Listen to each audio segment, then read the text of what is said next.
Something going on there.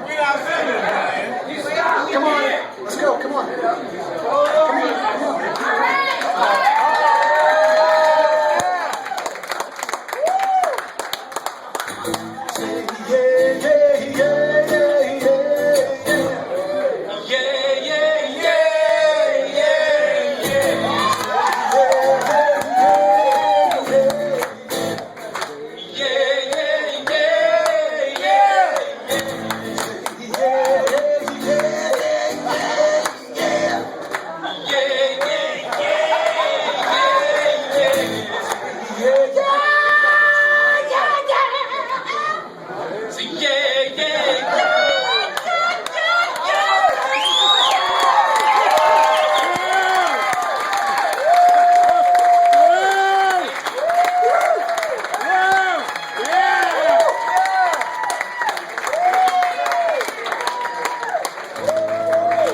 You got soul. I said, everybody knows I got soul.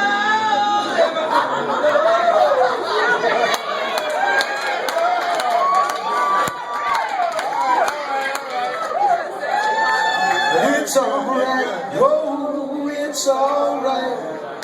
It's alright, whoa, it's alright. Hey.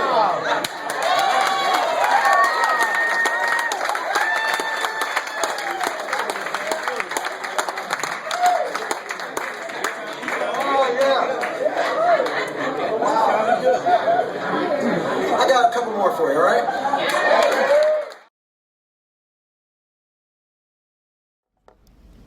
Okay, so what made me decide to be a musician? Well, I think I was 7 years old, and I was sitting in an Edsel with my grandmother and my grandfather, and we were getting ready to go somewhere, and inside of the car on the radio, I heard Nat King Cole singing "Unforgettable," and I said, wow, sound like he's right here in the car with us. And I said, yeah, that's what I want to do. I said, yeah, that's what I want to do. I want to be a musician. I actually want to leave something here because it sounded like he was alive even after death. So my mission to do what I've been doing hadn't been to get girls or gold records or platinums or anything of that nature. It was so I could leave a body of work so that I could put some kind of imprint in humanity. And that basically has been my motivation. He toured for more than 13 years as drummer for Elton John and has toured and recorded with the finest musicians in the world, including Paul McCartney, Pete Townsend, Tina Turner, and Trisha Yearwood. Please welcome drummer extraordinaire and Formula race car driver, Charlie Morgan.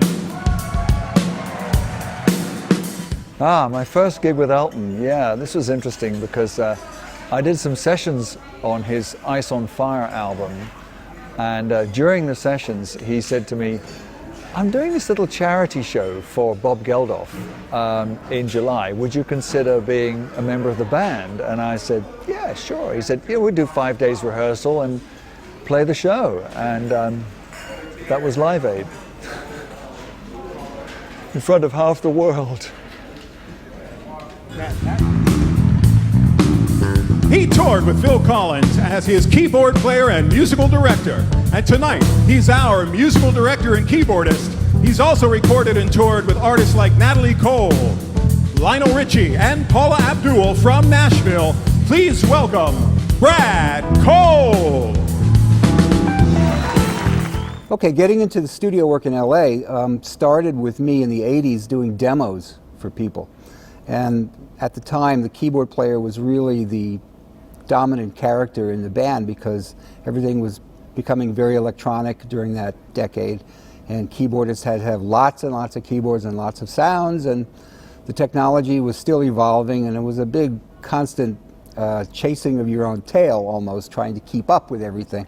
But doing demos with different songwriters and singers, and in LA it works as a matter of word of mouth and recommendations, and you do a track with somebody, a writer, and that writer might get a cut, and then the writer might recommend me to be on the actual record of the song, and then you impress the producers, and after impressing the producers they might be more inclined to hire you repeatedly. So it's an evolution kind of cycle where you start with the writers and not do real records, and ultimately, if you do your job well, you get into the record game that way. Okay, that's very easy. One of my favorites that I ever recorded with was Johnny Mathis back in 1988.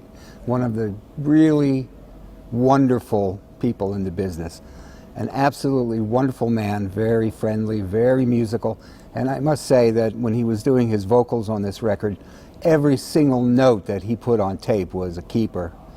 There was never a bad track, and I learned at a pretty young age that these guys are hugely successful for that very reason, that they deliver the goods every single time. Michael Bolton was another artist that was the same way. He was a lot of fun to work with.